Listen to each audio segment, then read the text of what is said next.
Now, if you love fresh, clean, oceanic, and aquatic fragrances on the designer side of things, especially the ones that will get you tons of compliments because, their DNAs are just so welcomed and so accessible, well, today I have a niche fragrance that'll do that for you.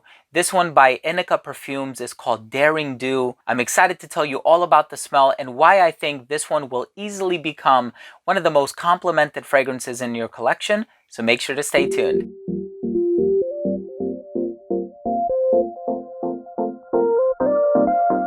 Now, before I begin this video and I tell you all about Daring Do by Ineke Perfumes, what I think of it, how long it lasts, what the performance is like, the notes, all that good stuff. I do want to start things off by mentioning that if you are a fan of fragrance-related content, please do consider supporting this channel by subscribing to it. Make sure to hit that bell notification so that you can stay up to date on all of my future uploads.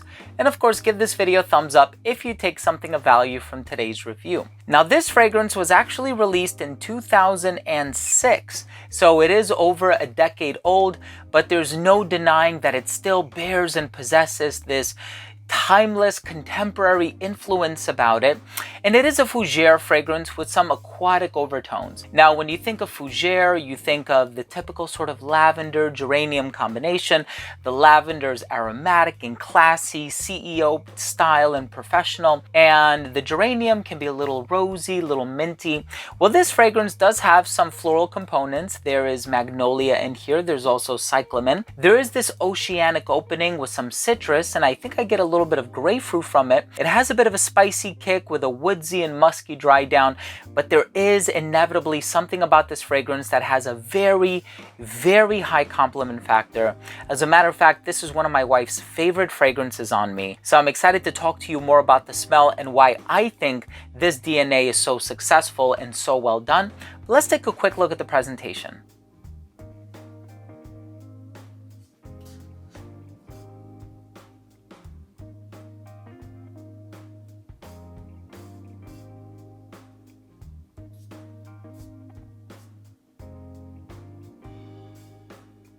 This fragrance opens up super bright and super fresh. You're going to get this citrusy oceanic opening, and I'm not entirely sure what's contributing to that bright aquatic oceanic opening, but I'm definitely getting this bright, vivid, luminous kind of a citrus in the opening, and I think specifically grapefruit because it has this really unique, bold, and vibrant touch to it that you don't necessarily get with bergamot per se. Now, here's the thing. Magnolia is almost lemon tinged, so the magnolia smells clean and of course floral because it is a flowery ingredient, but it also has this lemony component as well that I find really interesting. Cyclamen for me has always been kind of gentle but exotic at the same time. And then you have some other Fougere elements in here, and let me be honest with you, it's definitely the citrus, the oceanic components, and the Fougere quality of this fragrance that contributes to that high compliment profile. Now, like I said before, you think of Fougeres, you think of lavender, geranium, but there are a few different types of lavender from my experience. So you have the Caron Porunum lavender, which smells really like a barber shop, like really natural, standing in the middle of a lush lavender field, kind of a lavender. And then you have the lavender that is there just to make its presence known, but it doesn't steal the spotlight from all of the other ingredients that encircle in it, right?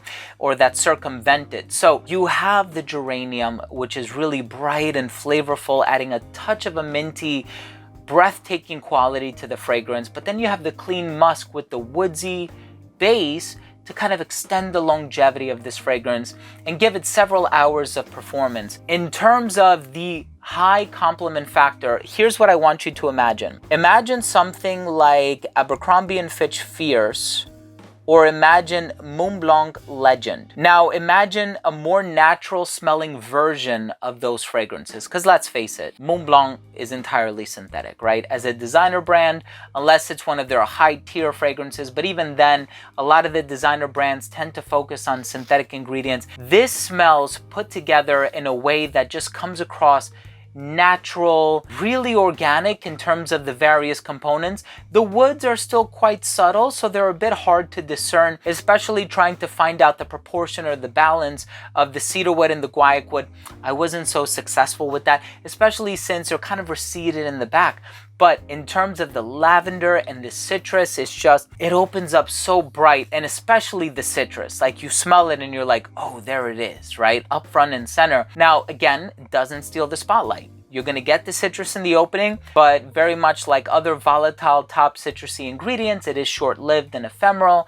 And then what you're left with is a heart that is comprised of the magnolia and the cyclamen and some other clean nuances with a touch of spice, just to give it that unique personality to an otherwise expected oceanic DNA. So this is not expected in the sense that it does tend to go on a few different trips and turns, and it has a unique DNA about it. So I think if you're a fan of fragrances like Mont Blanc, Legend, if you're a fan of Abercrombie & Fitch Fierce, if you are a fan of Percival by Parfum de Marly, even Green Irish Tweed by Creed, you're looking for something that is really bright, really fresh, really luminous, while still having this very classy and sophisticated quality that is gender neutral, right? It can be enjoyed by both men and women. You're gonna find something really special with this fragrance.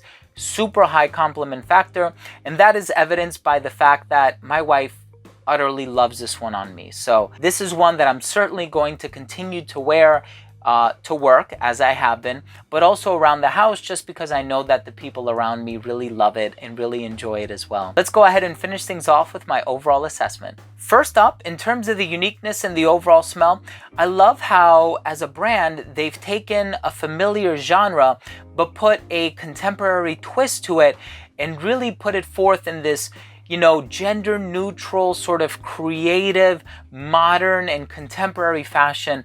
And it's just really well done. The overall smell, there are no qualms about it. This one is going to appeal to absolutely everyone. Even if somebody says that they're not a really big fan of lavender, I feel all of the ingredients work so harmoniously with one another that you don't ever have one, you know, sticking out or protruding more than the other. So very well done in terms of retaining that balance in the fragrance. Longevity on this one is about 7 hours. Projection was great for the first 45 minutes of application.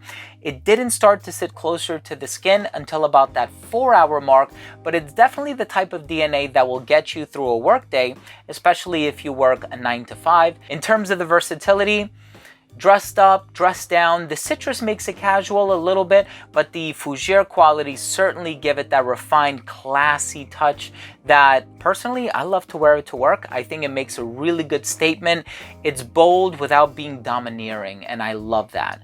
In terms of it being a gender neutral release, I think this one can be enjoyed by everyone. It has this youthful, professional quality about it, so I can see a younger person enjoying it, but I can also see somebody who's a little bit older, has had a long-standing appreciation for Fougere fragrances.